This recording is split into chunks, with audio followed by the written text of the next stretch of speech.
Bueno, muy buenas tardes a todos.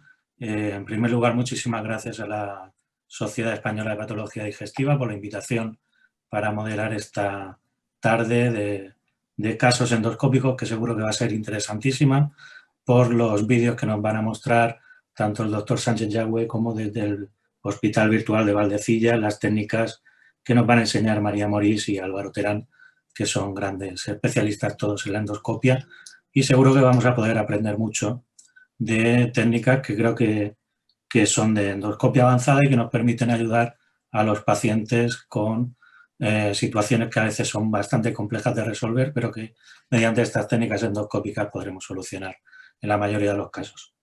Bueno, vamos a empezar en primer lugar con el doctor Andrés Sánchez Yagüe, que creo que todos conocéis, del Hospital Costa del Sol, y el primer caso que nos va a presentar es una gastroenteroanastomosis con prótesis axio en un paciente de 79 años con un adenocarcinoma de páncreas en estadio 4 que debuta con una estenosis duodenal.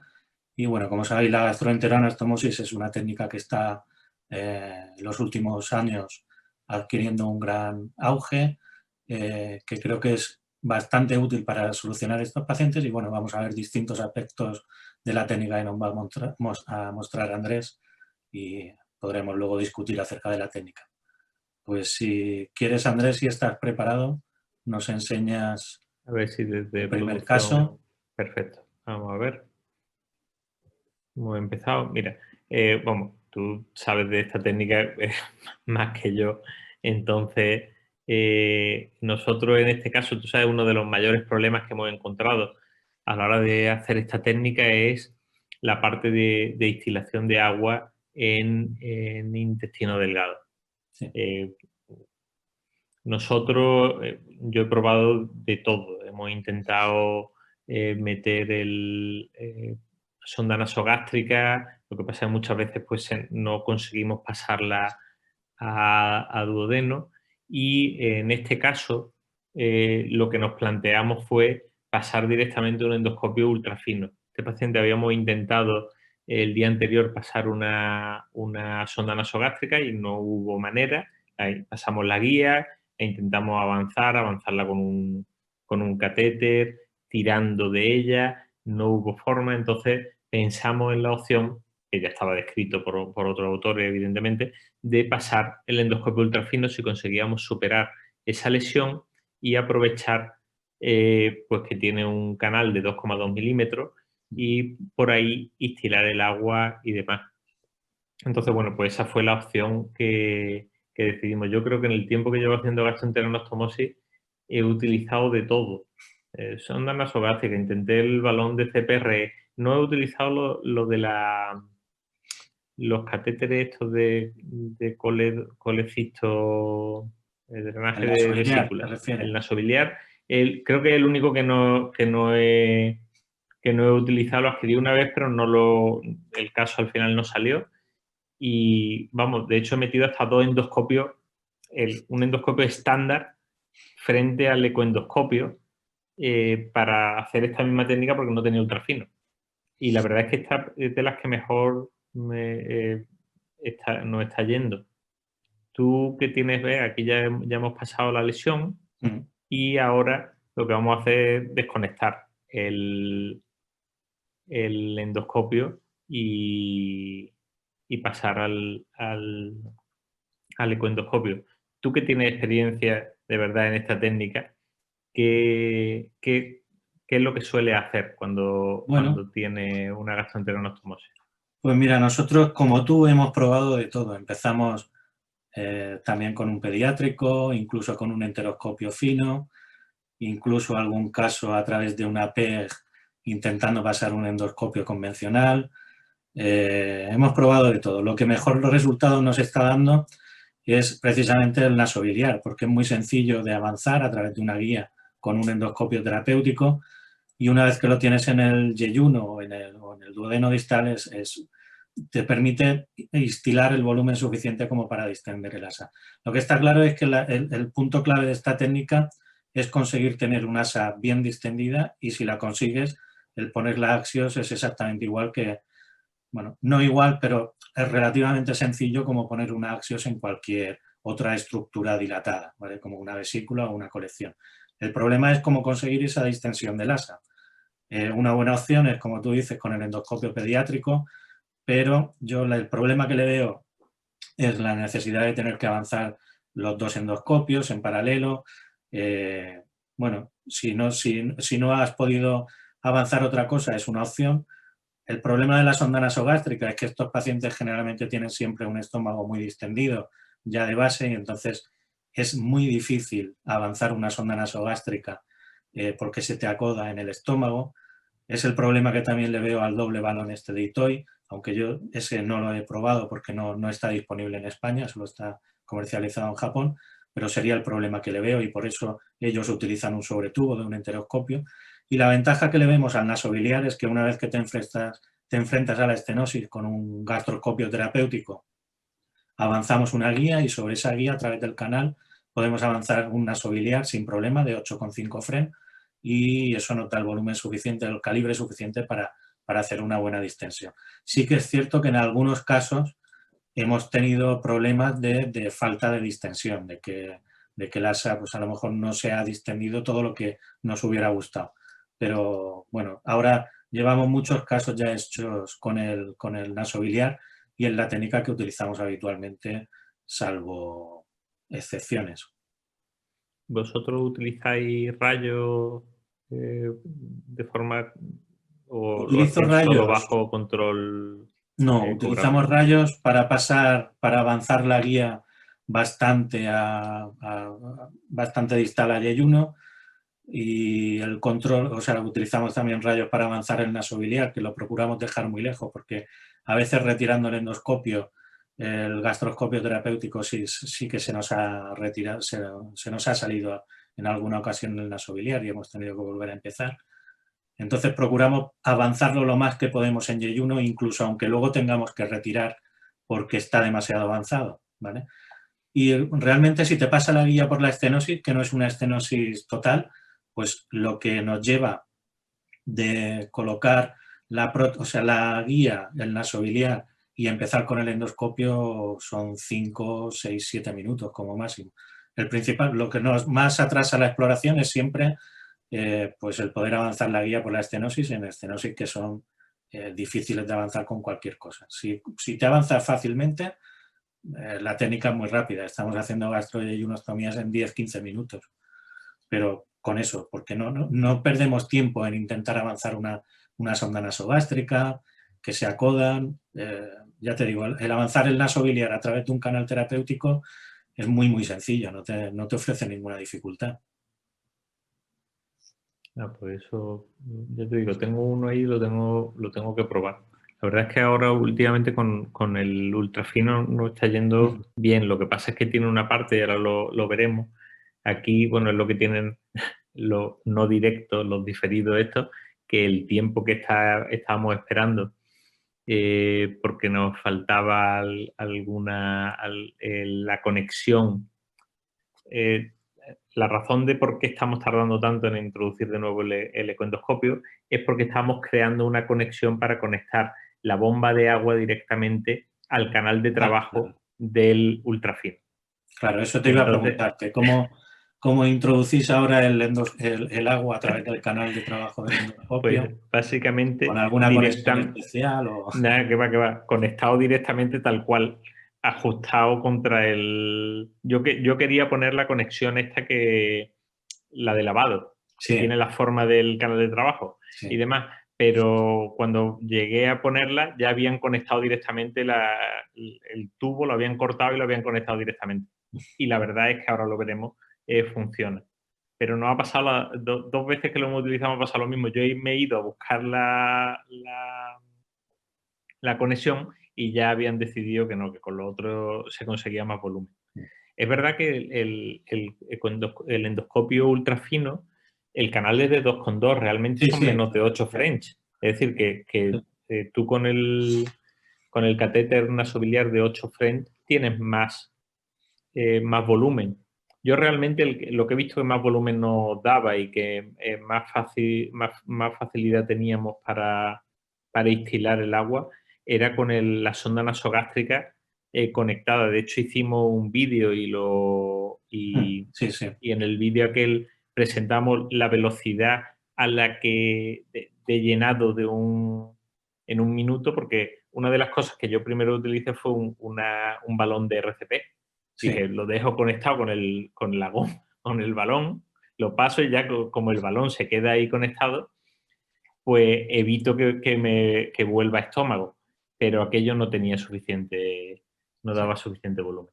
Sí, al final es un poco una cosa intermedia entre lo que te permite infundir mucho volumen y lo que te sea más fácil de avanzar, ¿vale? Y por eso usamos el nasobiliar, porque es sencillísimo avanzarlo, no tienes que hacer intercambio, retirar el endoscopio manteniendo la guía y luego sobre esa guía avanzar. Entonces es muy sencillo, pero es cierto que cuanto más calibre tengas, más cantidad de volumen puedes infundir y al final el asa se te distiende mucho más rápido y cuanto más distendida esté, el procedimiento es mucho más sencillo y más fácil, eso es verdad.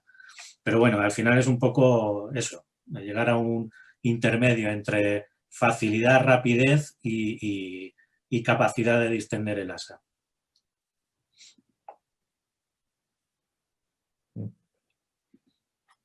Pues sí, la verdad es que sí. Al final tienes que llegar a un compromiso, un equilibrio entre ambos.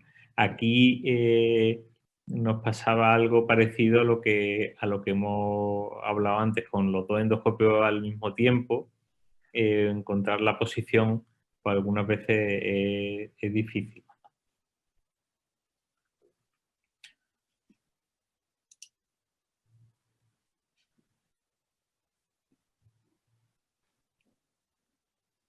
La verdad es que la fricción entre endoscopios muchas veces realmente dos endoscopios pasan sin ningún problema por Kilian y todo, pero la verdad es que la fricción entre dos endoscopios algunas veces sí que se nota.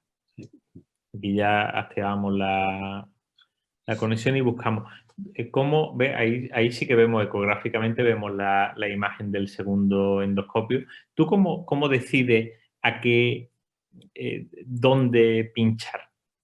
¿Cómo sabes dónde estás? Porque yo muchas veces siguiendo encuentras la punta del endoscopio o del y entonces sabes que está un poco por delante, pero algunas veces no lo vemos y algunas veces de hecho nos ha pasado que hemos debido pinchar bastante más abajo, no era colon evidentemente porque lo ves porque entra, pero dices, me parece que me he ido un poco más abajo de lo que yo creía. Bueno, el catéter, el nasobiliar, también se ve ecográficamente, entonces sabemos que es intestino delgado porque estamos viendo el catéter dentro, que no es colon, que es una de las posibles errores que se puede cometer al realizar la técnica. Y luego yo me guío mucho por el control radiológico, viendo la punta del ecoendoscopio, viendo que tengo el catéter justo pegado al eco y además que lo estoy viendo ecográficamente, no tengo ninguna duda de que es duodeno, de que es intestino delgado y no colon, ¿vale? Luego el asa, pues al final el asa que eliges para pinchar es la que se te queda más cerca, más distendida y con más trayectoria para poder avanzar el catéter, ¿no? Pero bueno, es un poco... sí, la que cuando mete agua, por ejemplo, es muy buena, se ve el asa perfectamente que se está rellenando. Bueno, pues eso es lo que hacemos, un poco la imagen ecográfica. Yo sé, la verdad es que para esta técnica sí que me guío bastante por la imagen radiológica también, por lo que te digo, por ver un poco la posición. A veces cuesta encontrar el asa y entonces si le das un poco de rayos buscando hacia dónde tienes que orientar el econdoscopio, enseguida lo encuentras, ¿vale? Eso facilita. No sé, desde que me formé en Estados Unidos, como que mis muebles de los rayos para las cosas de condoscopia procuraba no utilizarlo, pues ahí se me quedó. La verdad es que usamos muy poco el rayo. De hecho, los drenajes los hacemos en la sala de eco, pero para esto y para la coledocoduodenostomía, por ejemplo, sí que lo hacemos en la sala de rayos. Las vesículas también lo hacemos en la sala de rayos, aunque luego, bueno, pues damos un poco de escopia, pero por tener iconografía más que porque realmente sea útil. Sí, la verdad es que el tema ha habido de todo. Yo he escuchado de todo. Yo me acuerdo que cuando presentaba al principio que no utilizaba rayos para hacer algunos de los drenajes, o cuando presentaba que yo no utilizaba, que lo hacía a mano alzada, vamos, que no lo de no utilizar guía cuando utilizaba Hotaxio, sino pinchar directamente, me han llamado de casi todo. Pero, bueno, y de hecho, bueno, también es verdad que alguna complicación hemos tenido por no utilizarlo. De hecho, sobre todo en colédoco, algunas veces te encuentras, ahí ya vemos el catéter, pero teníamos ahí ese vaso. Sí. Estas cosas pasan, que se te meten los vasos ahí en medio y, de hecho, fiarte de si el vaso es de verdad o es simplemente que tiene ahí un eco y realmente lo tiene un poco en el lado y no está en el delante, es una de las cosas que algunas veces a mí me resulta llamativo, ¿no? Cuando dice, este vaso, este eco o ese doble D es real, o si lo pincho ahí, como hicimos, bueno, pues ya la prótesis lo hará compresión, porque no había forma. Nosotros utilizamos algunas veces la de 15 y otras veces la de 20. La verdad es que la técnica, una vez que has liberado son 15, son 20 segundos, ya están liberados los dos, la parte distal y la proximal. Y claro, cuando ves que lo que vuelve el agua que ha instilado en el duodeno, pues, o en el yeyuno donde haya llegado, pues realmente ya sabes que la técnica ha ido bien. Nosotros en este caso sacamos el endoscopio y, claro, como teníamos el ultrafino dentro, pues aprovechamos para volver a conectarlo para buscar el punto de entrada, a ver si lo veíamos y si confirmábamos pues, que estaba puesto en su... Bueno, esta imagen seguro que será muy interesante porque es ver el Axios desde el otro lado. Entonces, nosotros también tenemos alguna imagen así de los primeros casos que hacíamos introduciendo endoscopio en paralelo, pero solo fotos porque no teníamos grabador conectado a los dos endoscopios. Entonces, pero sí. Claro, por eso es lo Pero ¿sabes que una de las cosas que podía hacer era el PIP? Haber conectado un endoscopio al otro. Pero teníamos que tener dos torres diferentes, entonces era complicadísimo. Claro, pero por eso, cuando tengas dos torres, con un cable SDI puedes conectar una torre a la otra. También es cierto, sí. En el PIP, ahí hemos visto también el extremo proximal y la verdad es que de esta forma facilita mucho la gastroenteroanastomosis. Se hacen ahora, hemos estado 6 minutos buscando la conexión y demás, ¿no? Que han sido, decir, que realmente son pruebas de 5 o 10 minutos. La verdad es que ha facilitado mucho estas técnicas, que además para los cirujanos sí que era un engorro lo de hacer la gastroenteroanastomosis y demás. Nosotros ahora procuran no hacer absolutamente ninguna, vamos. Muy bien, bueno, creo que pasamos ya al Hospital Virtual de Valdecillas, que allí está la doctora María Morís y Álvaro Terán, y nos van a hablar un poco o a explicar técnicas sobre fijación de prótesis con un Ovesco StemFix. Y bueno, pues sí, creo que está Álvaro, lo veo ya ahí preparado, pues si empieza él a hablar y nos cuenta lo que nos va a enseñar. Hola, Álvaro. Hola de nuevo. Hola. Bueno, bueno, vamos a, como decías ahora, José Ramón, buenas tardes. Vamos a hablar un poco de algunas técnicas y dispositivos endoscópicos para el tratamiento pues, de perforaciones, de fístulas, de discencias, pues fundamentalmente de esófago, ¿no? Y vamos a empezar pues hablando de prótesis esofágicas, que es una de las opciones que tenemos en esa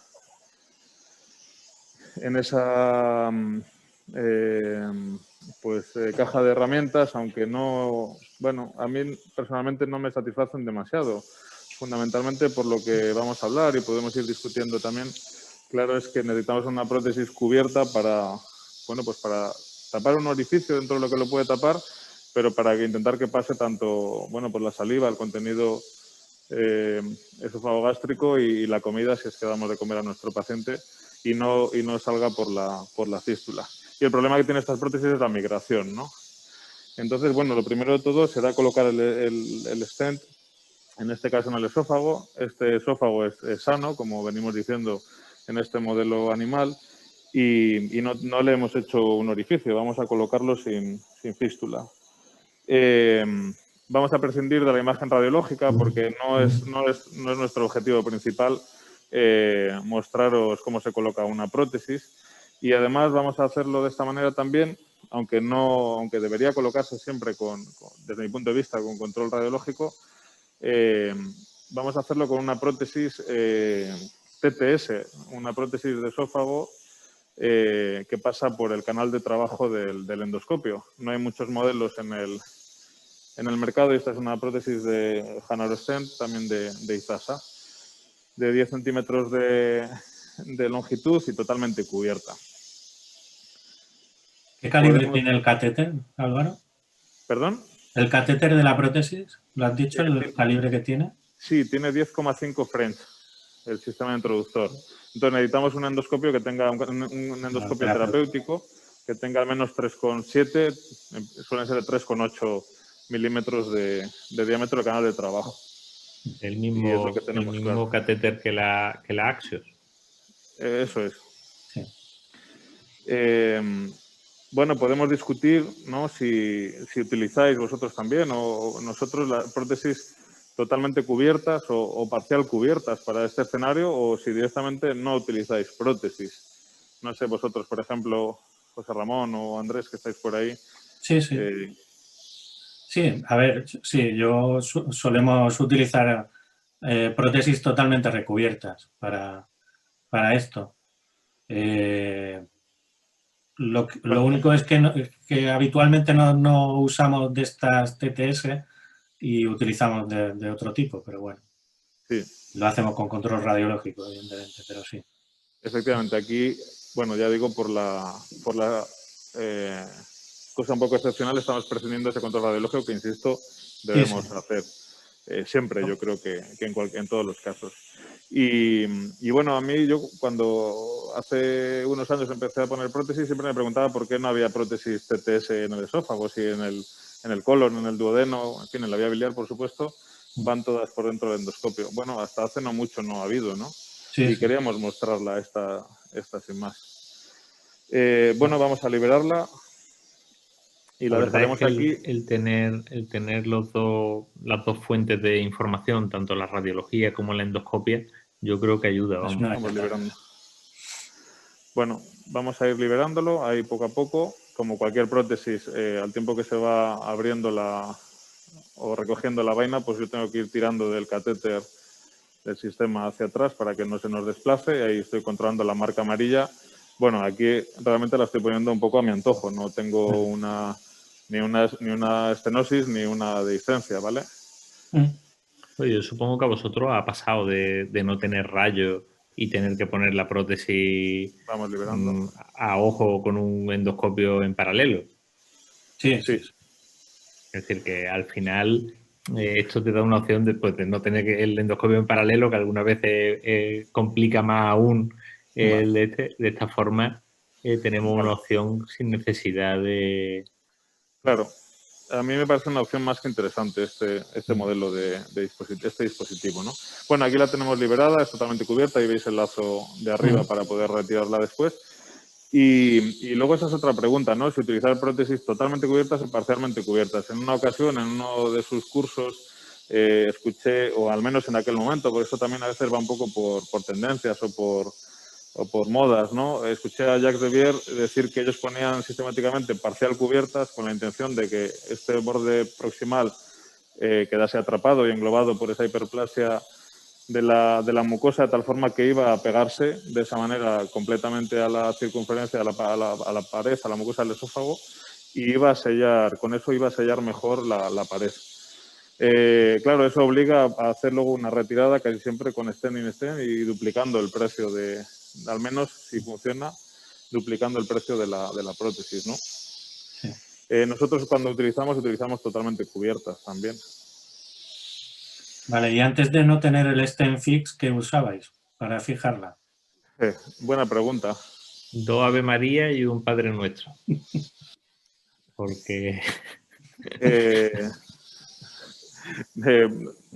En principio nada, yo he colocado, voy a decir algunos clips normales que uno se queda muy satisfecho, pero probablemente no aporta nada, ¿no? Te van a caer en un par de días o 3 y si es que has cogido bien la mucosa con eso.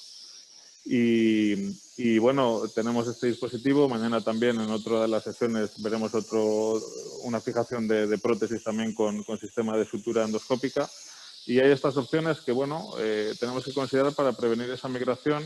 Voy a ir retirando el endoscopio y vamos a ir montando el sistema de StenFix para prevenir esa migración que, bueno, según las series, pues hay gente que le va muy bien y puede ser solo un 10%, pero incluso está publicado hasta el 30%. Si una de cada 3 prótesis se migra, pues es un problema de coste y de ineficacia, ¿no? No sé si podéis sobre todo de coste. enfocar un poquitín aquí. Básicamente el sistema es el mismo que un clipovesco normal y corriente, pero no tiene una ciencia. Cualquiera que sepa ligar unas bandas sabe colocar este dispositivo. Yo voy a aprovechar para preguntaros una cosa. Sabéis que esa parte, la parte de esa amarilla, se puede poner con o sin tapón. ¿Qué lo ponéis, con tapón o sin tapón? A mí me gusta con tapón. La pregunta del millón. No, es que muchas veces cuando quito el tapón, cuando quito el tapón y pongo todas las enfermeras, ¿pero qué? ¿Por qué le quita el tapón? Digo, porque lleva una parte plástica que lo sella, tiene una zona de silicona ahí justo que realmente sella el canal. Pero... Y cuando no lo quitas te preguntan, anda, y no le quitas el tapón. ¿Y el tapón por qué no?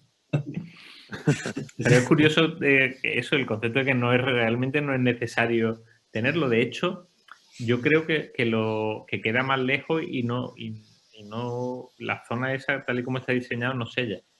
Sí. Yo lo suelo quitar también, pero depende de la prisa que tengas. Era una pregunta trampa. No me da cuenta y lo dejo puesto. O sea. Bueno, y la peculiaridad de este capuchón es un clip de tipo, pues un clipovesco, como los que conocemos. La peculiaridad de este capuchón es que es en boca de pez, no es completamente redondo. Y eso nos va a permitir meter dentro del capuchón más fácilmente el borde de la prótesis al tiempo que aspiramos para atrapar la mucosa y fijar así la prótesis a ella. ¿Solo hay un tamaño o necesitas un endoscopio terapéutico para que se encaje bien el capuchón? No, de hecho este endoscopio nos va un poco justo y me está costando ahora meterlo un poco más para este tamaño de capuchón. Para el StenFix, para este dispositivo, un endoscopio de 8,5 milímetros es suficiente. Hemos recurrido al terapéutico para poder insertar la prótesis y estamos utilizando ahora el mismo endoscopio. Ya, por eso te decía que lo mismo, si no tienes, en muchos sitios no hay endoscopio terapéutico y si en uno normal te baila, pues a lo mejor es... En uno normal, vale. Yo creo que vamos a hacerlo con este que está ahora colocado y vamos allá. Me ha quedado un poco lejos porque en la pantalla veis las 3 marquitas hasta donde debería de llegar el dispositivo, el endoscopio dentro del capuchón, ¿no? Sí, si podemos poner la imagen de endoscopio ahora. Eso. Ahí veis esas 3 marcas, esos 3 topes que serían hasta donde debería llegar la punta del endoscopio. Pero bueno, creo que no va a influir mucho para este caso. Bueno, voy a dar un poco más de brillo. Tenemos un poquito de oscuridad con esto y ahora debería de conseguir ponerme aquí, meter ahora aspirando tanto mucosa como la prótesis. Y una vez que consiga hacer ambas cosas, pues liberar la rueda para liberar el ovesco como cualquier ovesco. Yo creo que ahí lo puedo tener y vamos a liberarlo. Tiraré la rueda como habitualmente.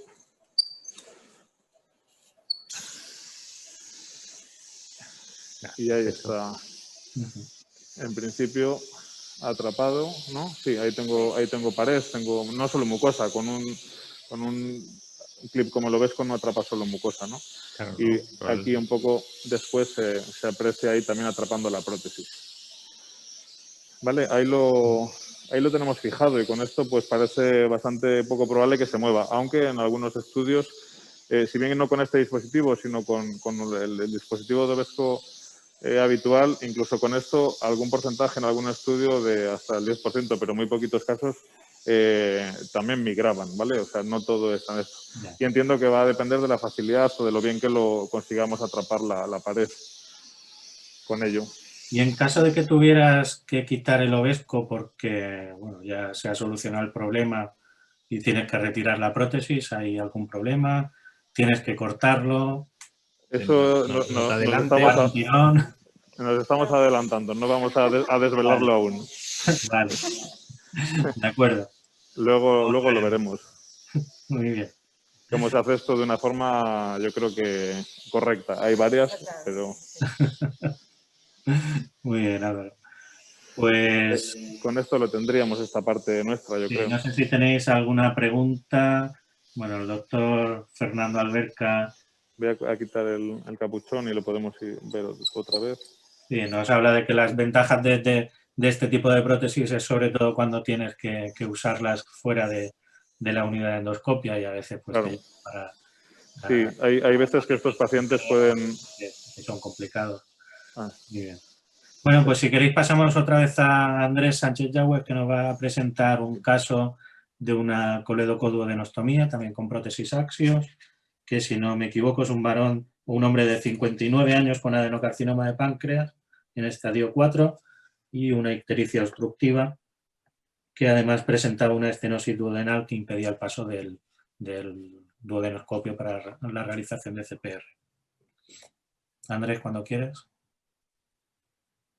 A ver si... Esto, que nadie aproveche para ir a tomarse el café, que si no se lo pierde. Lo de la colocación de los asios ya lo sabes que es una cosa que es extremadamente rápida últimamente. Sobre todo cuando va a tiro hecho, ya sabes que lo que está buscando. Bueno, ahí hemos entrado y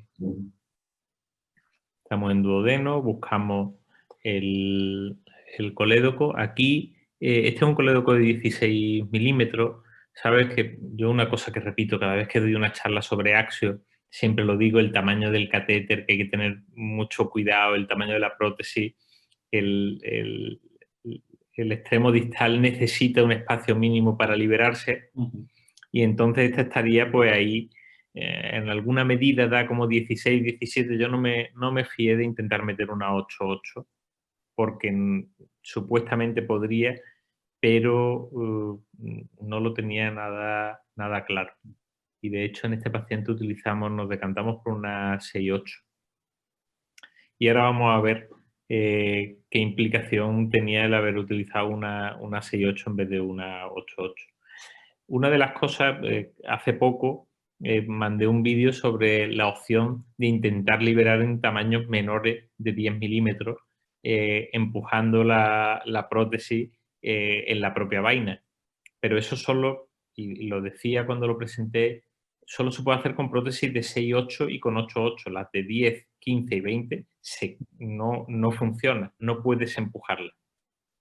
Porque alguna vez me lo han preguntado. Digo, no lo intentes, porque pasa lo mismo con retirar la prótesis a través del canal de trabajo. Tú puedes retirar, si liberas el extremo distal mal, puedes retirar a través del canal de trabajo una 6 o una 8.8, pero no una de 10, 15 o 20. Esas se quedan en el canal porque la fricción que tienen es mucho mayor que lo que permite sacarla a través del canal. Entonces, en este caso, pues nos decidimos, ahí vemos ya la punta del catéter, nos decidimos por el 6.8, hicimos una nueva medida, a ver si nos daba un poco más, pero bueno, en 16, ahí lo pusimos en 17 milímetros. Y básicamente hay que entrar pues, por derecho. Nosotros utilizamos el AutoCAD a 100 vatios con efecto 5. Ahí está el catéter empujando a ver si nos decidimos a entrar, porque claro, cuando entras ya No hay vuelta atrás. no hay. Y ahí cuando lo liberamos, esto es una liberación normal, en la que no intentamos hacer nada raro, hacer la liberación empujando un poco, y fíjate que sale justito, aunque fuese un poco más atrás, no iba a liberarse fuera, pero es que son los tamaños que requiere la prótesis para liberarla, que si intenta empujar el catéter, por eso sacamos la otra técnica en la cual iba empujando la prótesis hacia adelante para que se liberase, y ya has liberado el extremo proximal también, que es una prueba de 15, 20, 30 segundos, el tiempo que se tarda en liberarlo. La verdad es que ha facilitado mucho los drenajes en este tipo de pacientes. ¿En algún caso te plantearías hacerlo directamente sin intentar CPR? En este caso está claro que tienes estenosis duodenal y no se puede.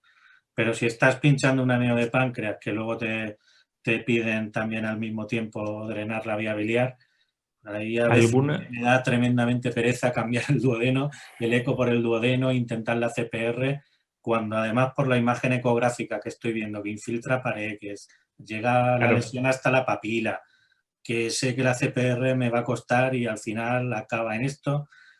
No sé, hay tanto problema en hacer esto sin intentar una CPR. ¿Lo ves una salvajada? ¿Lo ves algo tan grave? Yo que además soy de los que le gusta utilizar la Axio, a mí hay varias indicaciones en las que me parece interesante. Una es cuando hay afectación de pared, que sabes que le va a poner una prótesis y no se la va a poder cambiar. Claro. Porque claro, ese es el otro problema. De hecho, tengo un paciente que le pusimos una plástica y le tuvimos que poner una Axios. Menos mal que era una plástica y no era una metálica, porque si no ya entonces no tenemos solución. Entonces, si no vas a poder cambiarla porque prevés que va a hacer infiltración duodenal, yo ahí ya estamos poniendo directamente Axio. Y otra es cuando el paciente tiene una afectación de la vía biliar y demás, pero no del conducto pancreático, porque esos pacientes tienen riesgo de pancreatitis, que no te digo que sea, pero si está muy bajo y por alguna razón no le coge el Wirsum, te va a costar muchísimo entrar en vía biliar y sin embargo, lo cual aumenta el riesgo de pancreatitis y ya era lo que le faltaba al pobre hombre. Sí. Pero vamos, fundamentalmente es porque tenga infiltración duodenal que después nos pueda afectar. ¿Y qué diámetro mínimo del colédoco consideras o te planteas colocar una Axio y no otra técnica como una hepático-gastrostomía o simplemente colocar una prótesis tubular, que también se puede hacer con un colédoco menos dilatado? Claro, yo aquí generalmente lo que demostramos con la última técnica era 10 milímetros, con lo que podíamos poner una 6-8. Yo es que creo que mucho más pequeño que eso es que no parece que haya razón para tener que ponerle una prótesis, ¿no? Entonces ahora mismo no tengo una indicación de intentar otra técnica. Sí, nosotros, bueno, generalmente 15 milímetros, por debajo de 15 milímetros ya me cuesta un poquito y a veces lo que hacemos en esos casos es colocarla sobre una guía, pero bueno, tampoco eso te evita el tener un problema, pero Claro. quizás te da un poco más de seguridad cuando no está muy dilatado, porque a lo mejor te permite avanzar más el catéter sobre la guía, pero bueno, no sé. La verdad es que para empezar, o sea, si alguien que esté empezando con esto y que, bueno, ya ha puesto axios y ha drenado vesículas, y dice, bueno, el siguiente paso voy a intentar drenar un colédoco. ¿Tú qué aconsejarías? ¿Con 15 milímetros ya lánzate? ¿O? Yo con menos de 16 milímetros, alguien que no lo ha hecho nunca, no se lo aconsejo porque ya lo has visto que la liberación llegábamos a medir 16, 17 y se libera justa. Justo. Entonces, menos de eso tiene que tener en cuenta que se le puede quedar muy justo. Y además el problema es que si empujas la otra pared y se te van las dos paredes. Yo también intenté lo de la guía y lo que pasó es que la guía no corrió el catéter y al final se acabó liberando fuera también, que uno de estos vídeos que he presentado varias veces y que al final, pues bueno, sobre la guía reintrodujimos y ya lo liberamos de otra forma y conseguimos pasarla, pero al final la vía biliar da problemas. Lo mismo que un pseudoquiste no suele dar ningún problema. La vesícula normalmente cuando la trata es porque es enorme y tampoco. La vía biliar hay que tenerle un poco más de respeto. Lo mismo que, ya no te digo una gastroenteroanastomosis. Muy bien, Andrés, pues creo que ya está Álvaro preparado para enseñarnos la siguiente parte desde Valdecillas. A ver cómo quita. Álvaro. Hola. Hola. Bueno, vamos a intentar responder a la pregunta que nos lanzabas antes. Vamos a hacer pues, lo que tendríamos que hacer a lo mejor 4 semanas después de haber tratado esa disgencia o esa fístula para retirar la prótesis y claro, tenemos que retirar el clip ovesco. Entonces, hay un kit que se llama Remove y una de las cosas que tiene es un capuchón que es este que hemos montado aquí ya, que es un capuchón muy blandito pues para intentar proteger de esa chispa. Ahora veréis con qué vamos a intentar quitar el ovesco y proteger de la mucosa del esófago y además en la retirada del ovesco pues que no vayamos a dañar la mucosa de esas piezas del clip. Y voy a ir introduciéndolo. Además viene con una pegatinita Sí. para poner en la zona de la lente, que la habíamos puesto hace un momento, pero nos restaba un poco de visibilidad, entonces hemos decidido quitarla por si salta alguna chispa. Y luego este es el catéter, no sé si podemos enfocarlo. Es un catéter de 2,6 milímetros de diámetro y se conecta a un generador propio. Este generador es un generador bipolar que no, creo que no lo vais a poder ver por dónde está situado. Y lo vais a ver ahora, hace un pitido cuando la punta, que es una pinza de 3 patas, cuando la punta conecta con el metal de la propia prótesis, hace un pitido y ahí es cuando aprietas el pedal para soltar la energía. Vale, pues vamos a ir pasando esta sonda. Ahí en la imagen veis que tengo, bueno, quizás fue un error en la colocación haber puesto el clip tan cerca del lazo de retirada, pero bueno, ahí me ha quedado. Y ahora vamos a intentar romper ese ovesco aplicando esta sonda que va a saltar un pulso de corriente, un chispazo que esperemos que lo rompa. Bueno, ahí he escuchado el pitido y habéis visto el chispazo y voy a intentar cerciorarme si lo he roto a la primera. Se ve una muesca, pero no estoy seguro si lo he roto por completo. Puedo darle otro en cualquier caso. Tienes que intentar... Para asegurarme. Una pregunta, la verdad es que no lo he hecho nunca ni lo he utilizado. ¿No, ¿tienes que intentar meter el capuchón por debajo del ovesco? ¿O cómo va? Pues es probablemente... Lo que pasa es que me falta un poco de espacio en este esófago. Y además es demasiado blando. Es blando, es completamente blando, sí. Yo voy a intentar no sé si dar en el mismo punto. Las veces que hemos quitado ovescos, la verdad. Bueno, ahí ha habido No un recuerdo fogonazo haber más de lo usado que el me hubiera capuchón. gustado. Nada.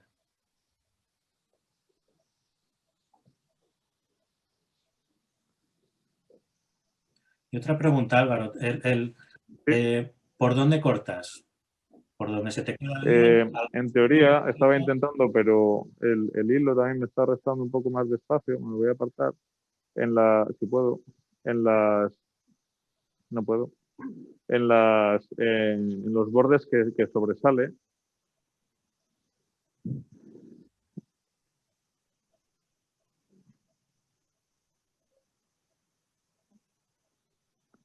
En teoría, lo que estoy intentando es ahora apoyar y escuchar el pitido que me indica el generador que puedo aplicar el pulso, que indica que hay contacto, pero no estoy consiguiéndolo ahí. Voy a intentar cambiar de zona, ¿vale?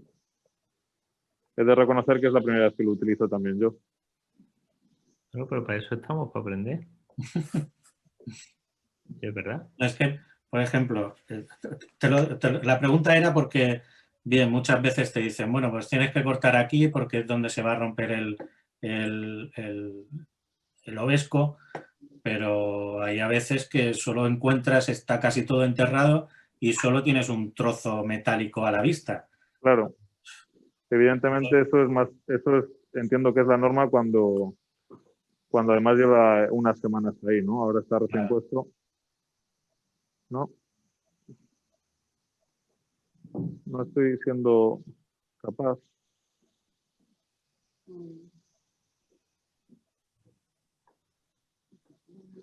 Porque no sé si ha roto. Y el capuchón me está estorbando. De hecho, estoy por quitar el capuchón. No, ahora parece... Ahora parece que sí que se ha roto, ¿eh? Sí, da la sensación de que sí que hubiese... Sí, ahora habrá que irse al otro lado para terminar de... Voy a intentar ir al otro lado. Porque la idea es romper por dos lados para que lo que es el cepo, digamos, se pueda separar en dos piezas,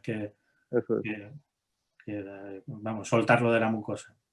Ahí, ha saltado, yo creo. Sí. Ah, mira, perfecto. Oh, qué bien. Sí. Oye, pues va mucho Sí, más... en el momento que... a veces lo que hemos notado también es que, bueno, eso de dar solo un espacio de que se rompa no es así. Sí, antes hemos hecho una prueba rápida mientras estabais con el vídeo de Andrés en el otro que colocamos en el estómago, y es verdad que ya estaba roto y yo no era capaz de percibirlo. O sea, es bastante sutil. Ahí lo veis que está roto en dos mitades, ¿no? Que es lo que estaba diciendo José Ramón. Y bueno, ahora con una pinza de cuerpo extraño, pues lo sacaríamos. También ayudas con el capuchón para que no dañemos. Abre. Cierra. Sí, cierra. No sé si coger las dos más. Las sacaremos de una en una. Abre. Cierra. Y sale en principio eso, en dos mitades, ¿no? Claro, en el estudio, digamos, que tiene 74 casos, casi todos estos estudios son alemanes, pues es tecnología alemana, ¿no? Son 74 casos, abre, en la que... Cierra, perdona. Abre. Un 10% que no conseguían retirar de entrada. Y en algunos de esos casos era porque quedaban atrapados por la mucosa, abre, incluso rompiéndolos así. Sí, por eso te decía que a veces hemos intentado quitar algún ovesco y estaban casi totalmente enterrados en la mucosa y solo tenías un trocito metálico a la vista. Entonces, al final, tenías que cortar por... Ahí veis las dos mitades que han salido. Y bueno, nos quedaría retirar el stent, esto es más habitual, pero bueno, lo podemos hacer para certificar que hemos curado esa deficiencia. Bueno, Álvaro, una pregunta. La pregunta que te hice antes era más para situaciones de urgencia, por ejemplo. Claro. Has colocado un ovesco, no lo has colocado bien porque se ha disparado en otro sitio y tal, y te ves en la necesidad de tener que quitarlo porque no te impide seguir haciendo el trabajo. Entonces, si no dispones de esto, que lo normal es que no lo tengas, ¿hay algún método para quitar el ovesco? Claro, lo normal es que no lo tengas porque sobre todo rompe el hilo. El generador lo tienen que traer, ¿no? Abre. Cierra. Está publicado que se puede hacer con gas argón a modo de soplete con láser de neodimio. Y está publicado con suero salino frío. Yo no tengo experiencia salvo una vez con gas argón y bueno, fue más... Me dije a mí mismo que no me gustaba hacerlo de esa manera, pero no me ha sucedido en contexto de urgente. Fue revisando un pólipo después de un FTRD que seguía en el sitio y me impedía, bueno, pues ver si aquello era una lesión residual o no. No sé si tenéis experiencia vosotros en ese contexto de urgente, que claro, si vas a cerrar una perforación y lo pones al lado y te impide acabar de cerrarla en condiciones, ¿qué hacer? Yo he usado lo del suero helado y la verdad es que no sé si salió porque estaba mal puesto directamente y es que no estaba bien fijo o porque hizo efecto lo del suero, pero bueno. Pero sí que lo usamos y por lo menos pudimos quitar el ovesco y volver a sellar la fístula, que era un paciente con una fístula en recto. No, yo el único caso que he tenido fue una liberación sobre una úlcera que se quedó muy superficial y realmente fue por arrancamiento. Y después lo volvimos a poner, claro, porque había empezado a sangrar, evidentemente. Muy bien. Pues no sé si pasamos otra vez si habéis terminado allí desde Valdecillas, pasamos otra vez a Andrés, Sí, que nos va a comentar algunos vídeos sobre técnica Point. Cuando quieras, sí. Andrés. Ahora, en cuanto lo pasemos, estos son 2 vídeos sobre manejo de prevención y manejo de sangrado y una perforación luminal en un Point. Vemos cuando, esto es una de las cosas que me enseñó Eduardo Albeni, y es que, bueno, cuando encuentra un vaso, los vasos hay que ir con mucho cuidado. Estamos utilizando ahí el triángulo, el Triangle Tip Knife, el que lleva Jet, que tiene un triángulo más pequeñito que el original. La verdad es que va muy bien y nos permite individualizar y dejar solo el vaso a la vista. Entonces aquí la idea es ir disecando alrededor del vaso para dejar solo el vaso y que después lo podamos coagular, porque el problema que tenemos y luego lo veremos son los sangrados de estos vasos perforantes que pasan por la muscular hasta llegar a la mucosa. Y esos vasos son los que después nos pueden dar más problemas, y un sangrado dentro del túnel es un problemón, porque ni puedes echar agua porque se te llena entonces ya todo de agua y sangre y complica mucho. Entonces lo ideal es ir cauterizándolo y que no tenga sangrado durante el procedimiento. Nosotros en este caso, pues lo que hacemos es individualizar el vaso, disecarlo alrededor y después utilizar una pinza de coagulación, Coagrafter, que es con la que lo cauterizamos.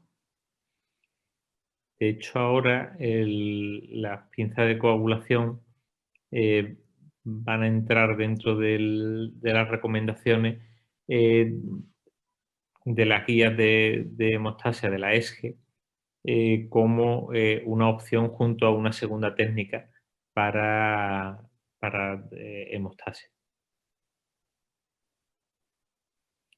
Aquí vemos pues lo que buscamos es el mejor ángulo para coger la pinza esta rotatoria, pero muchas veces es más fácil con el endoscopio situarte bien, engancharlo y cauterizarlo. Y una vez que le has cauterizado el vaso, pues lo que tienes que hacer, ya puedes cortar por medio sin ningún problema. Ahora la verdad es que tengo ganas de hacer algún point con la nueva X1 para ver si con el sistema este RDI se ve bien los sangrados y el flujo de sangre a través de esa zona, porque alguna vez cauterizas, pero si el vaso es muy gordo, pues todavía te queda algo de sangre por medio, y cuando lo cortas te encuentras con que empieza a sangrar. Entonces, bueno, toda esta mejora a ver si nos van ayudando. Además, como permite inyección, pues aprovechamos para inyectar un poco más en la otra parte y después terminar de cortar el vaso para poder continuar. Al hacer un túnel en el point es muy importante los laterales dejártelos bastante amplios para poder entrar y salir, no intentar siempre ir hacia adelante, sino ampliar también hacia los lados para que puedas moverte con más facilidad.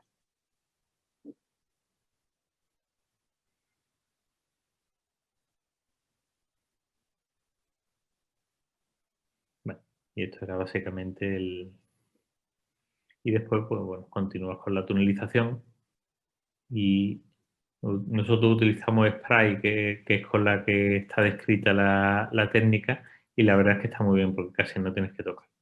Y este es otro caso de tratamiento de un sangrado, en vez de una prevención, es un tratamiento. Aquí, mira, esta es la parte del cardias.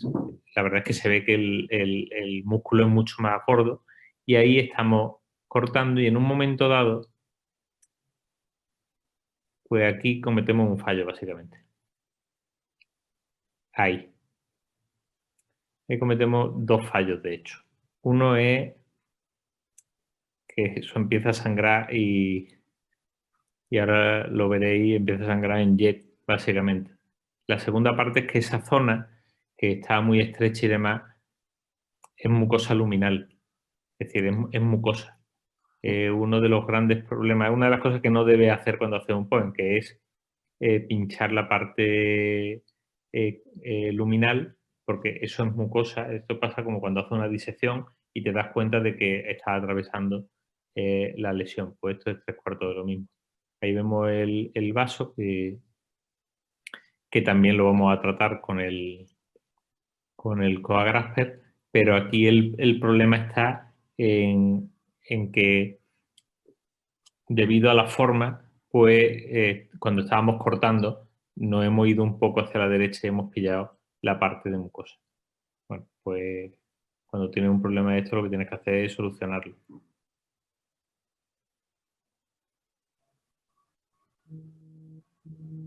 Aquí también uno de los problemas es lo que te comentaba antes, de que aquí hay que intentar no utilizar el waterjet, porque es que entonces ya se te llena todo, al estar en un túnel se te llena todo de sangre y de agua con la sangre, y entonces ya sí que no ves absolutamente nada. Una vez que lo tienes controlado, o que te parece que lo tienes controlado, es cuando tienes que darle dos soluciones. Aquí lo primero que hicimos fue continuar ampliando el área y ampliando no solo la miotomía, sino el lateral, para separar esa parte de mucosa del túnel que habíamos hecho y que no nos volviese a pasar. Entonces, lo primero que hacemos es entrar de nuevo con el triángulo para ampliar y que tengamos más espacio.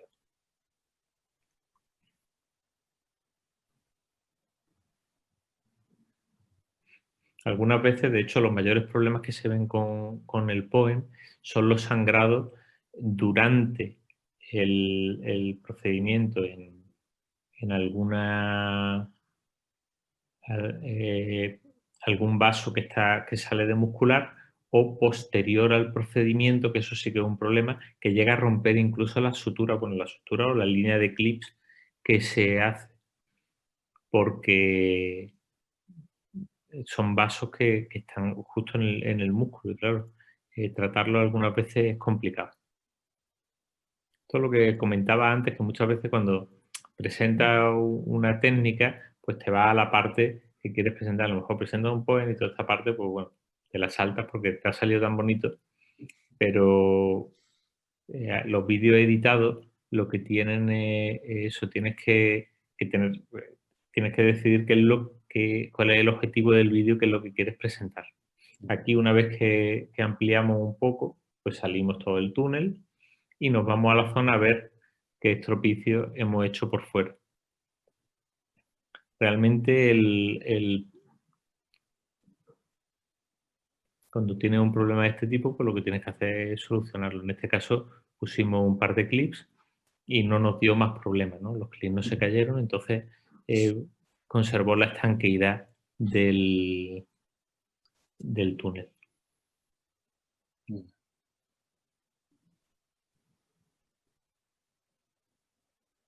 Como a la hora de hacer terapéutica, realmente el problema no es tanto hacer una técnica como saber tratar las complicaciones. Es fundamental.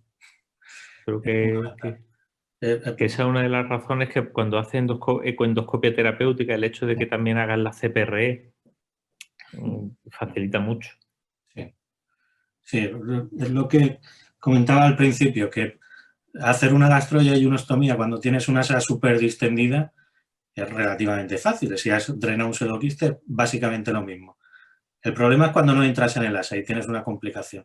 Si no tienes la base de una terapéutica endoscópica avanzada para saber qué hacer y qué opciones tienes y cómo solucionarlo, estás totalmente vendido. Lo único que te queda es llamar al cirujano y ya está.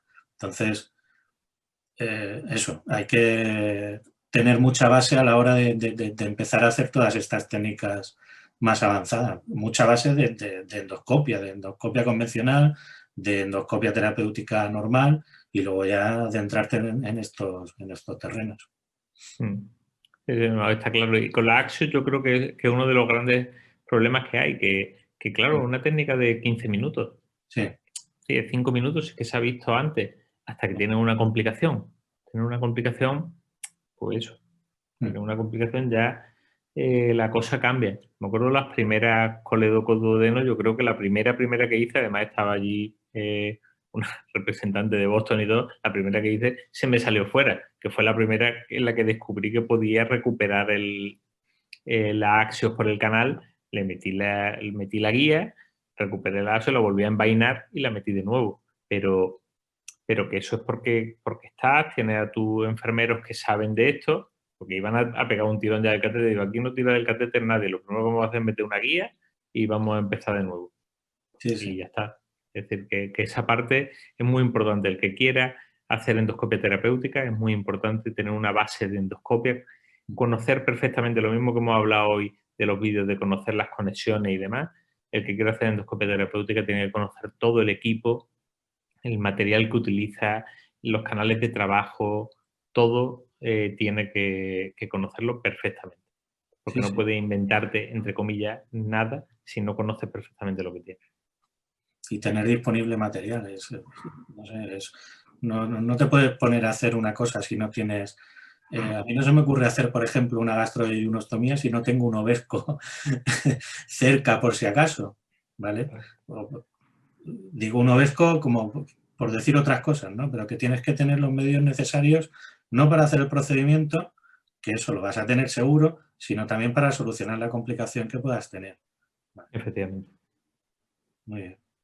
Pues la verdad es que los vídeos de complicaciones suelen ser siempre muy interesantes porque se aprende casi más que con lo que es la técnica en un vídeo editado, que lo ves todo muy facilito, muy sencillo y luego no es así, ¿no? Claro. Yo que he presentado muchas complicaciones, de hecho de Axio he presentado muchas complicaciones, muchas técnicas para evitar complicaciones, porque bueno, muchas de las técnicas que vas desarrollando nacen de los problemas que has tenido. Es decir, yo todos los temas de liberación en mínimo espacio, lo de meter la sonda nasogástrica con el alto flujo, pues al final has tenido una complicación previa que te obliga a encontrar una nueva forma de hacer las cosas. Sí, por aquí nos preguntan en el chat ¿qué configuración utilizas para la coagulación? Pues mira, normalmente para la coagulación, la forzada, utilizo la misma en el colon y en esófago y demás. Efecto 4, 30 vatios.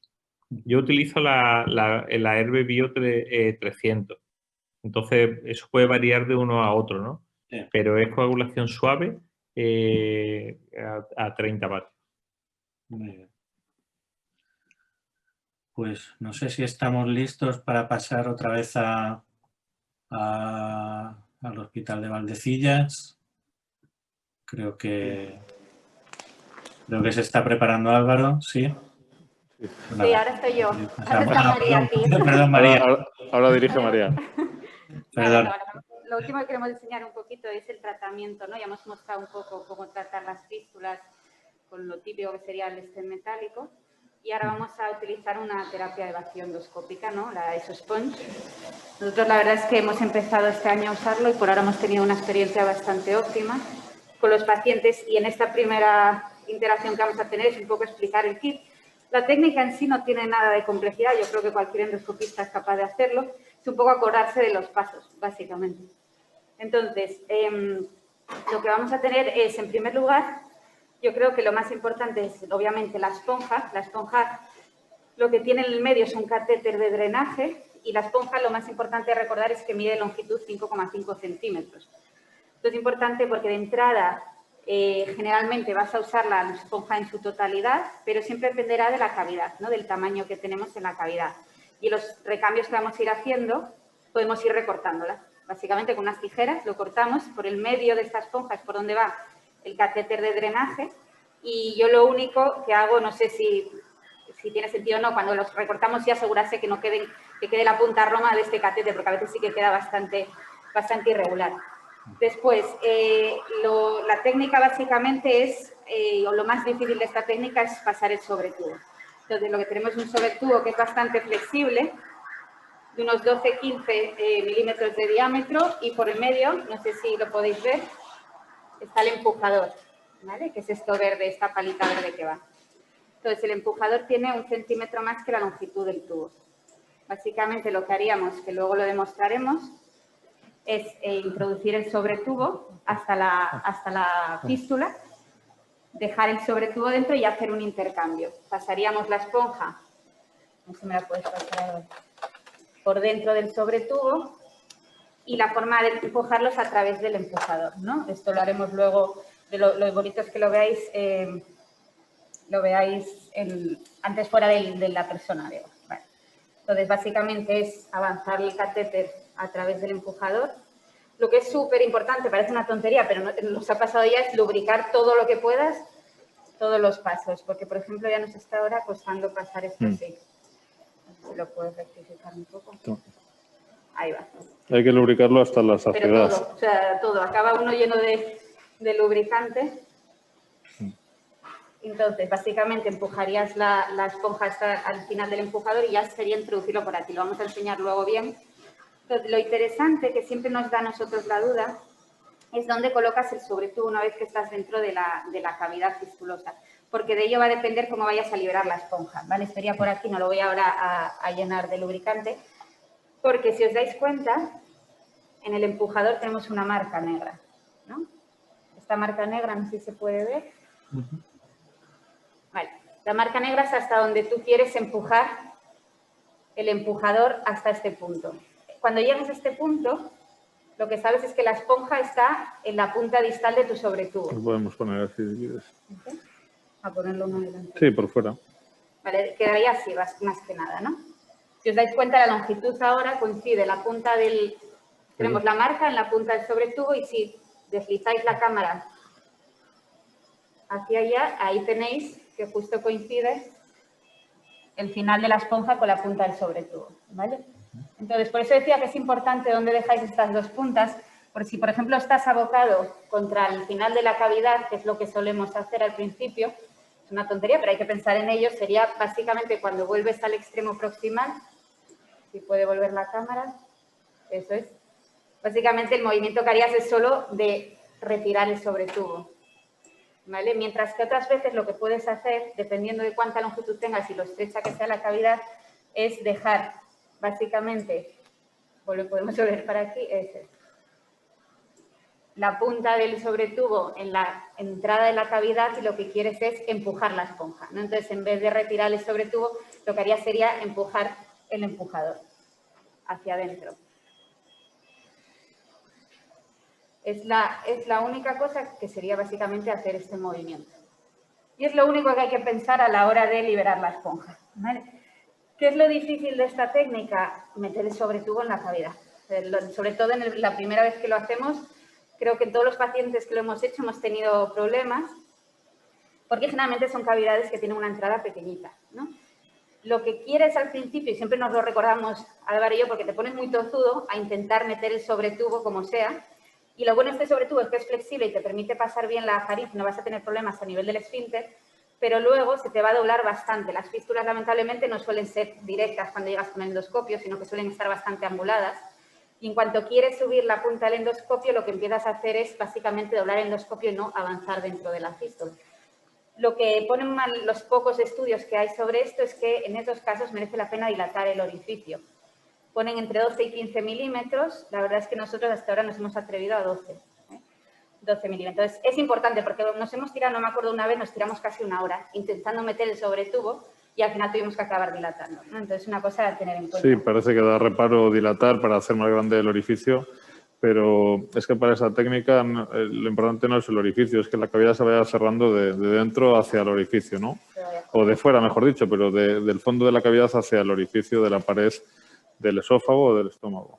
Exacto. Otra de las cosas que nos hemos encontrado varias veces es cuando tienen algún drenaje que han dejado los cirujanos en la cavidad que siempre al principio te da reparo, ¿no? El paciente se puso séptico y gracias a ese drenaje mejoró bastante y a ti te da un poco de reparo retirarlo, pero los estudios también dicen, ¿no?, lo poco que hay, el que tenemos aquí, por ejemplo, retrospectivo que hay aquí nacional, que merece la pena retirarlo porque tú lo que quieres es colapsar esa cavidad y, por tanto, que se haga una presión negativa. Mientras tengas una comunicación con el exterior, la presión negativa no va a funcionar. Entonces, una vez que dejas la esponja, lo que haces básicamente es retirar todo el dispositivo, que como no tenemos lubricado, esto va a costar. ¿Vale? Y quedaría la esponja dentro. Y como siempre, esto te va a salir por el orificio de la boca del paciente y es ya un intercambio como cualquier sonda nasogástrica que harías. Este catéter se conecta a una bomba de vacío que es propia de la compañía, que es una bomba de vacío constante que está entre 125 y 123 milímetros de mercurio, pero que se activa sola. En el momento en que tú la enciendes ya empieza a hacer el vacío y ahora es que es muy sencilla, eso es muy sencillo de manejar. Los recambios, si tú lees el prospecto, digamos, dicen unas entre 2 o 3 días. Realmente lo que está descrito es hasta 5 días y básicamente la razón de hacer los recambios es que la esponja acaba obstruyéndose del material que hay adentro de la cavidad. Todo depende cómo vayas viendo a raíz de los recambios. Nosotros nos hemos atrevido cada vez más a dejarlo más tiempo, sobre todo cuando la cavidad está limpia y hay pocos debris dentro.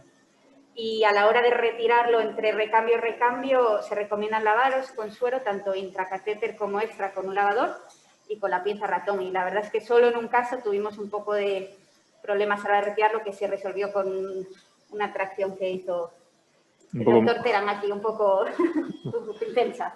Pero por lo demás se suele salir bastante bien con las pinzas de ratón. No sé si tenéis alguna pregunta de esto, si habéis puesto vosotros, ya tenéis experiencia en vuestros centros con el esosponge. En esófago no, hemos puesto en recto y, bueno, en recto es lo que tú dices, que si el orificio de entrada es pequeño, no puedes meter el sobretubo y no puedes entrar. O sea que al final lo que tienes que hacer, da igual, tienes que dilatar y de lo que se trata es de poder acceder a la cavidad para que se vaya cerrando, como habéis dicho, desde dentro, desde lo más profundo de la cavidad, hacia afuera. No pasa nada por dilatar Totalmente, ¿qué cuesta? Sí. Lo estoy haciendo un destrozo, pero bueno, es un destrozo necesario para poder cerrar esa cavidad. Y en esófago pues pasa exactamente lo mismo. Nosotros hemos tenido una resistencia, porque claro, ellos querían cerrar el agujero y de repente les escribimos en el informe que no solo no les hemos cerrado el agujero, sino que se lo hemos dilatado a 12. Lo has hecho más grande. Entonces hemos tenido un poco de problemas iniciales, que luego se resolvió muy bien porque fue bien paciente, pero bueno, cuesta un poco de entrada, ¿entendés? Cuesta así, cuando la primera vez que lo ves, dices, bueno, es que no me cabe. Bien, no te cabe, pues dilata y mételo. Pero sí, eso cuesta de coger ese concepto. Sí. ¿Tenéis alguna experiencia que no sea con esosponge, en esófago, con sondas de aspiración, simplemente una sonda nasogástrica conectada a la cavidad, con algún dispositivo que evite que la sonda se colapse, que hay también algún estudio publicado con eso? Una sonda nasogástrica con algún dispositivo. Sí, bueno, una sonda nasogástrica recubierta de algún tipo de material que evita que se colapse. No, nunca, yo al menos... Hace vacío igual que una esponja. No, de hecho nos planteamos comenzarlo pues con un dispositivo estandarizado, digamos, y bien reglado para comenzar a hacer una cosa que es nueva, que cambia un poco el paradigma de lo que estábamos haciendo hasta ahora en el centro, que es también de acuerdo con los cirujanos y optamos directamente por comenzar con ese sponge. Realmente lo que más está publicado es eso, ¿no? Y sobre todo, pues que lo que decís, ¿no? Cogéis la esponja directamente a una sonda nasogástrica y se conecta a la bomba de vacío. Es lo que más hay, que nosotros como hemos empezado, yo creo que este año a tratar estas fístulas de forma endoscópica, eso, hemos empezado con lo que ya estaba el kit estandarizado.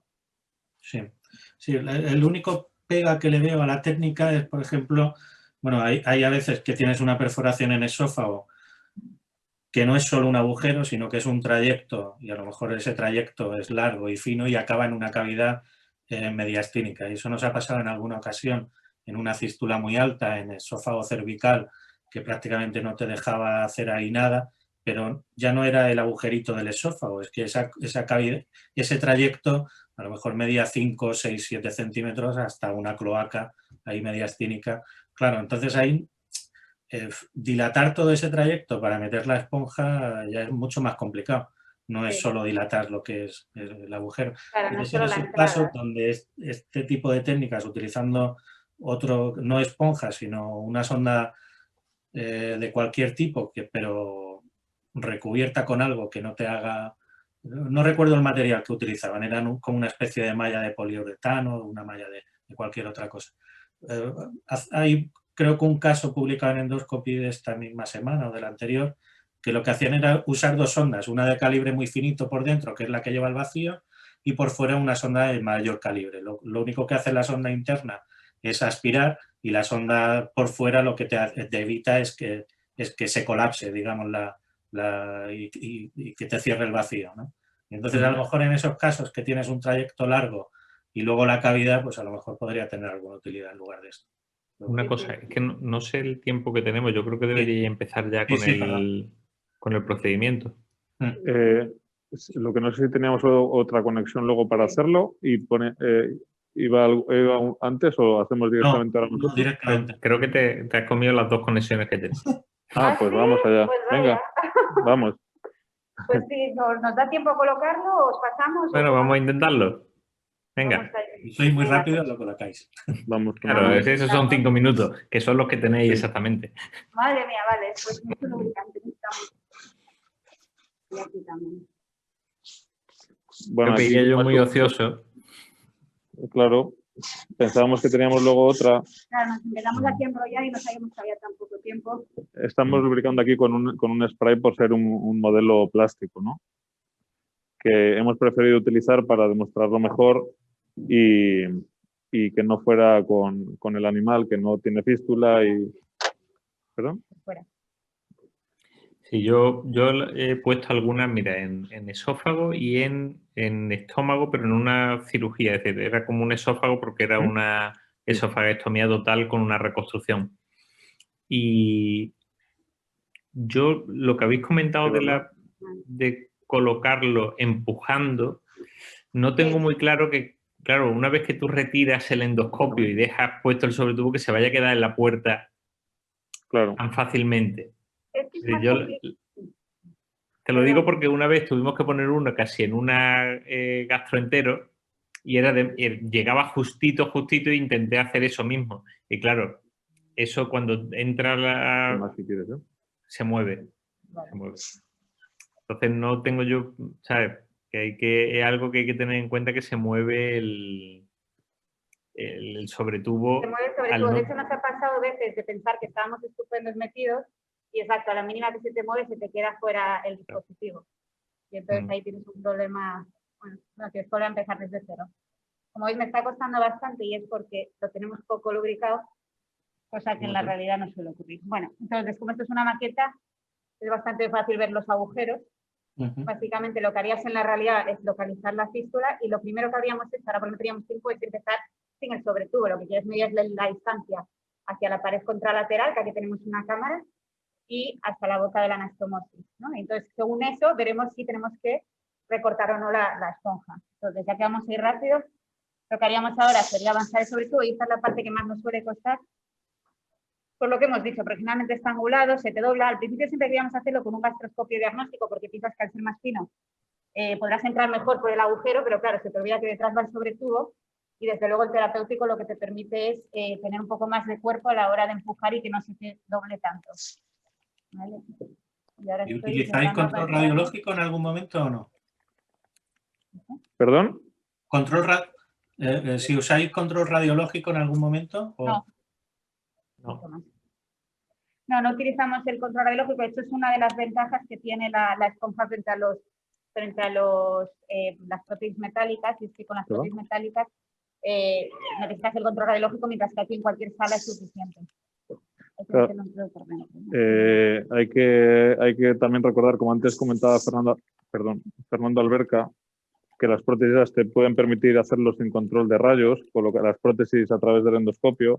Estos pacientes muchas veces están en la UCI, ¿no? Son pacientes con una distensión, una anastomosis esofágica, ¿no? No, es que no resbala. Bueno, mejor ¿Si aquí. sacas el endoscopio? Estás ahí, ¿no? Vale. Sí. Esto lo que pasa es que lo que hacemos es lo que acabo de hacer ahora de adelantar la punta del sobretubo hasta la punta del endoscopio, básicamente volver a, pues que no resbala nada, volver a buscar el orificio fistuloso, que está por aquí con un poco de fuerza. La pregunta de usar control radiológico es la primera que hice yo cuando decidimos hacer el primer caso. Creo que tiene una marca radiopasa, ¿no?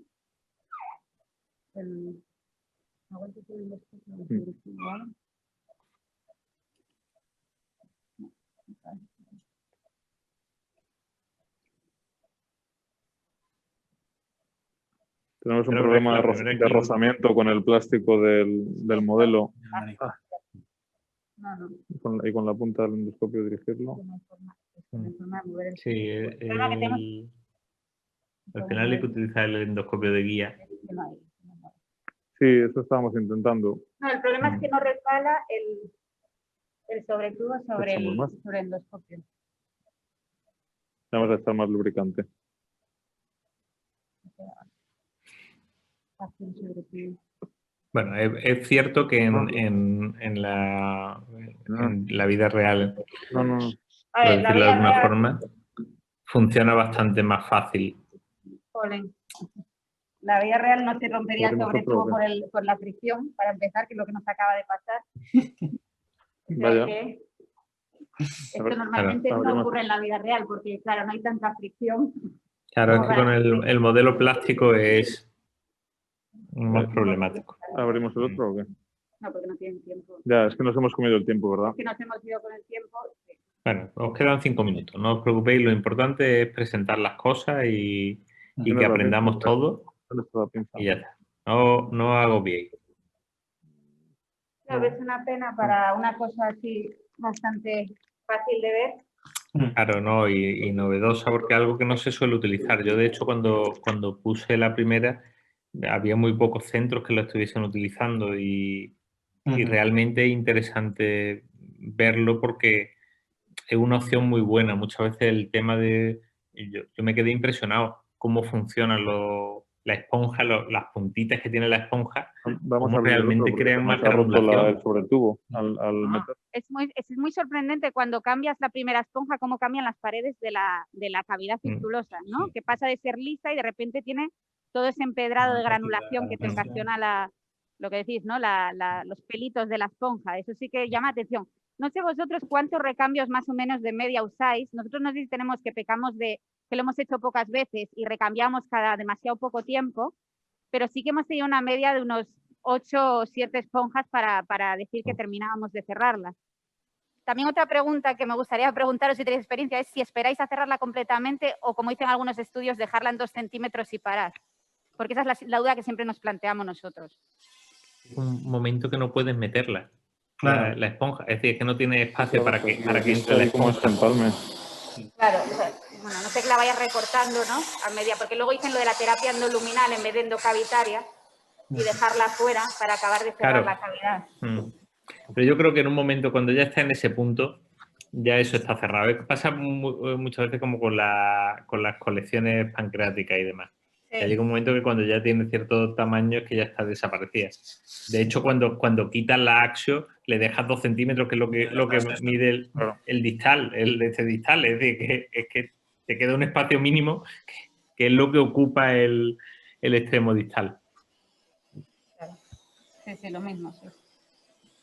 Vamos a hacer un segundo intento con un segundo sobretubo y si ya rompemos este también, pues nada. No te preocupes porque supongo que el doctor Jucado, que da una charla ahora sobre imanes, esponja y demás, pues pondrá algún ejemplo en vídeo de... Bueno, probamos la otra, a ver si... en la primera, ¿no? Esta. Bueno, segundo intento, ahí vamos, ¿eh? ¿He hecho más o vamos Echamos Tenemos la muchas, imagen ¿sabes? de la endoscopia. Sí, la compresa? Sí, tenemos la imagen de la endoscopio en vez de... Ahí estamos. Bueno, estamos echando mucho lubricante y a ver si este resbala. Vamos, ya te digo, vamos a intentar presentarlo, bueno, y si no, pues hacerlo en vez de la cavidad esta, hacerlo en estómago si el... Sí, si no podemos aquí, si lo que pasa sería una pena.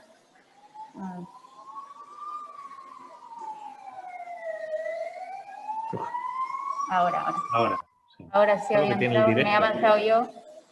Ahí. Ah, muy Un bien. pelín, ¿no? Que falta un pelín y en cuanto angulo un poco la punta, me salgo. Jolín, ahora. Vale, entonces lo que solemos hacer es dejar una marca.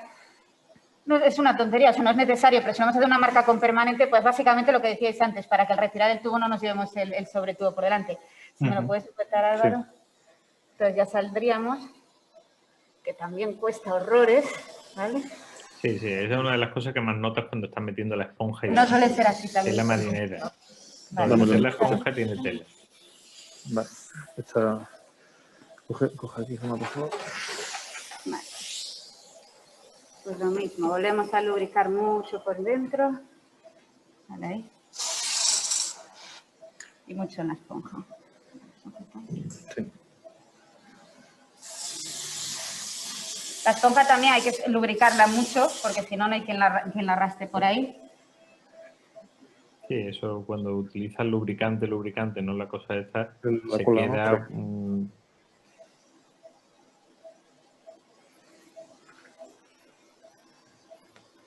Tira de ahí, por fin. Vale, más lubricante. Uf, vale.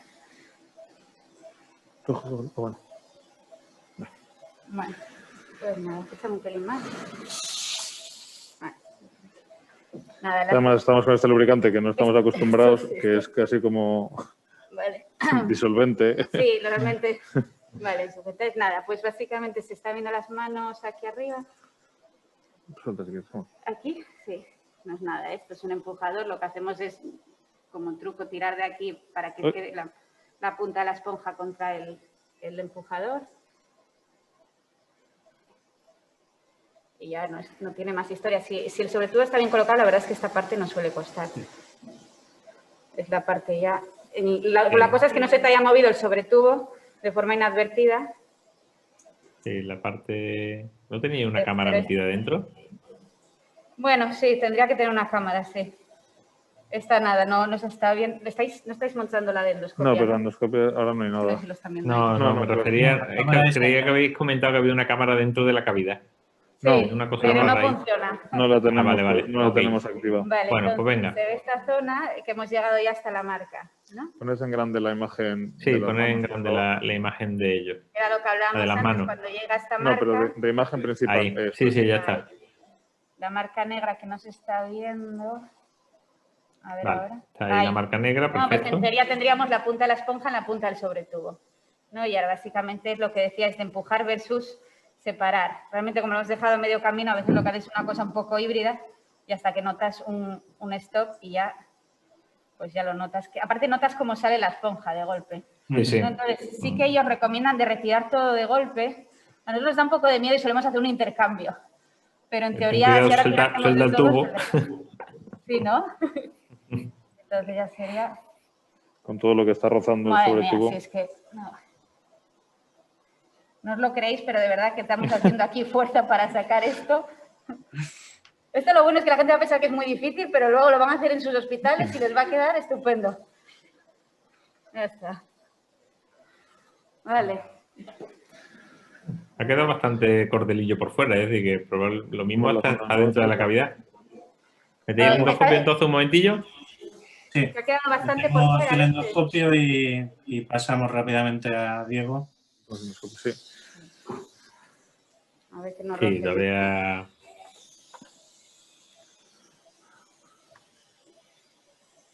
Bueno, mira. Ha quedado un pelín, sí. Yo la empujo. No sé si merece la pena. Hombre, vamos a ver. No hemos medido, no hemos... De hecho, yo creo que ha quedado perfecta, vamos. Sí, creo que ha quedado habría muy firmado bien. por ponerla así, la última. Yo creo que la cavidad era un poco más pequeña que 5 Vale, centímetros. sí. Y eso es lo que ha pasado. Bueno, pues bueno, esto ha sido la... Pues muy bien, la gente ha visto que en 5 minutos se puede poner una esponja. Eso sí, Está mira, visto. muchas gracias, el lado positivo. Muy bien, pues nada, Fantástico. muchísimas gracias a María y a Álvaro y por supuesto a Andrés por los vídeos que nos habéis enseñado y las técnicas que nos habéis enseñado. Y nos hemos consumido el tiempo, así que pasamos directamente a la siguiente sesión.